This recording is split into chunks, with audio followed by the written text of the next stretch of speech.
بفضله، وإن عاقب فبعدله، ولا اعتراض على الملك الخلاق.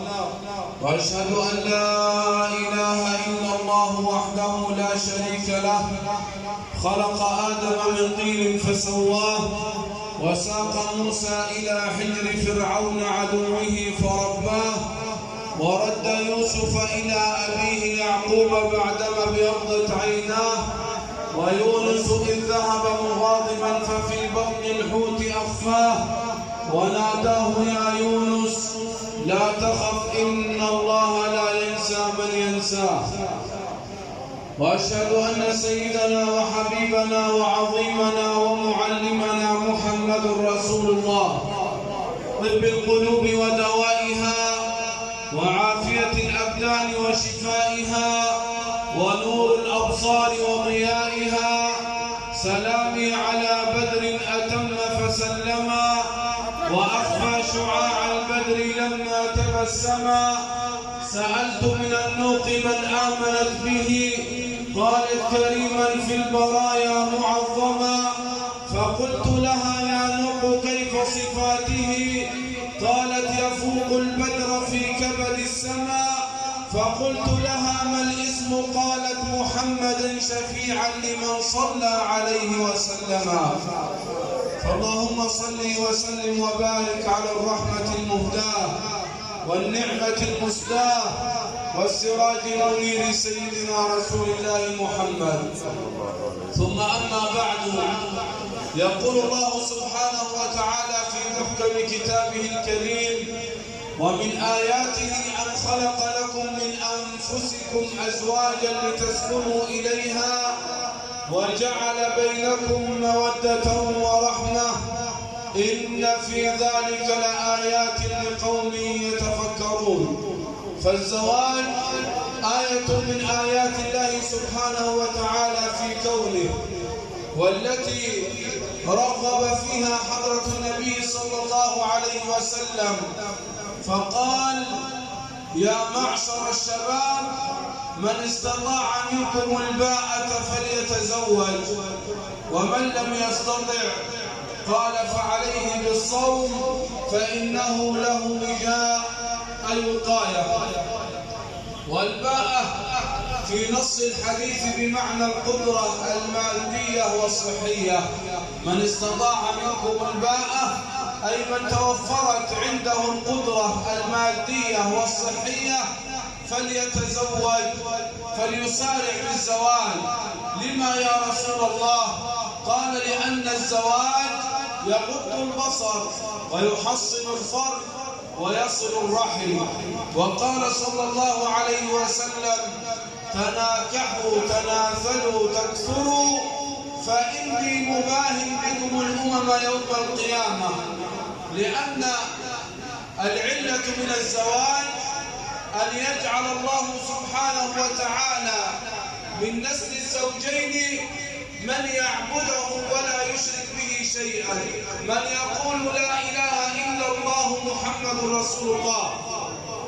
فكلما تزوج رجل وامرأة الله سبحانه وتعالى يجعل من نسلهما من يقول لا إله إلا الله محمد رسول الله، فتأتي أمة رسول الله صلى الله عليه وسلم يوم القيامة أكثر الأمم عددا وتوحيدا لله سبحانه وتعالى وإيمانا به وبنبيه محمد صلى الله عليه وسلم.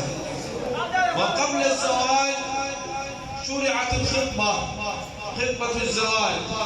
الله سبحانه وتعالى يقول: ولا جناح عليكم فيما عرضتم به من خطبة النساء. فالخطبة تكون الزوم جايبك والله بين شوف انا عندي الزوم يجيب لك الصوره جايب والله، الزوم مش زي لما خاف فإذا توافقت العقول في هذه الفترة اكتمل الزواج، وإن لم تتوافق العقول يتم الانفصال. لأن المرأة إذا وافق عقلها عقل زوجها تصبح زوجة، وإذا لم يتوافق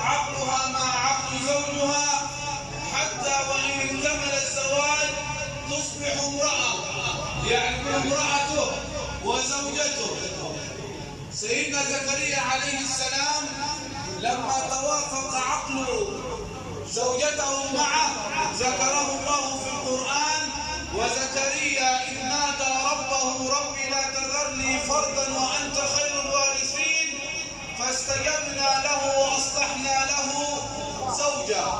فسميت زوجة لأنهم توافقا في الإيمان والعقل.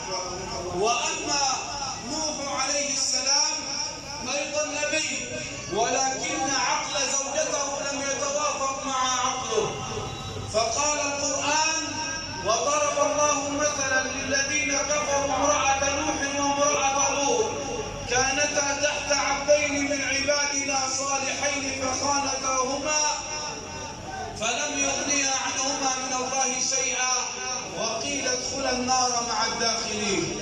هنا ذكرت بلفظ زوجة عند سيدنا زكريا لأن العقول توافقت، وهنا ذكرت بلفظ امرأة عند سيدنا نوح وسيدنا لوط لأن العقول لم تتوافق مع أزواجهما مع أنهما أنبياء.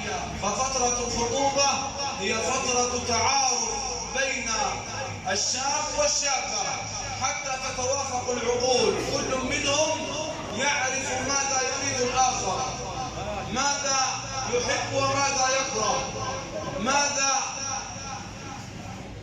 يحبه وماذا يبغضه.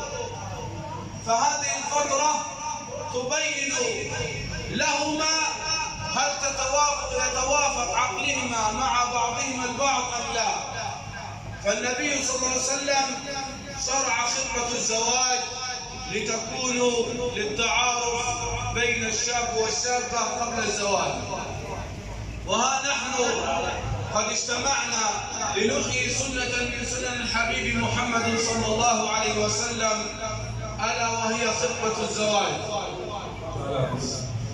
اجتمعنا في هذه الجلسة الطيبة المباركة لنعلن ونشهر خطوبة الأستاذ جمال عبد الفتاح عبد النعيم الشهير بجمال ناصر عبد النعيم على كريمة الحاج حمدي أبو الحمد الآنسة نورة. ندعو لهما كما علمنا رسول الله صلى الله عليه وسلم: اللهم بارك لهما وبارك عليهما واجمع بينهما في خير. اللهم بارك لهما وبارك عليهما واجمع بينهما في خير. اللهم بارك لهما وبارك عليهما واجمع بينهما في خير.